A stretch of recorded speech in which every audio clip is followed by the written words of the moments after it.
What's that, Balsi? What's that, Fluty? You want more Mufusans? What's that, Tabby? You want to meet Tabby Po already? Okay, let's unbox Tabby Po. So you'll be Tabby Po. Okay, Tabby, let's open Tabby Po.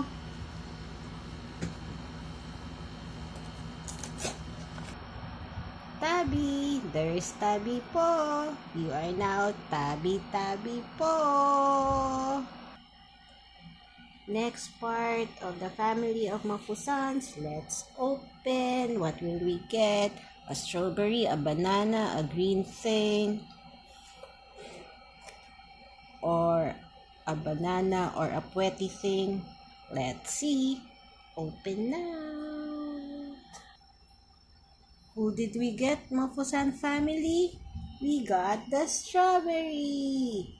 And you will now be called Berry. Tabby Po, Patty, Whiskey, Woofy, meet Berry. One big family. Don't worry, Ballsy and Fluty. They will still not outnumber you. Happy family. Family is growing.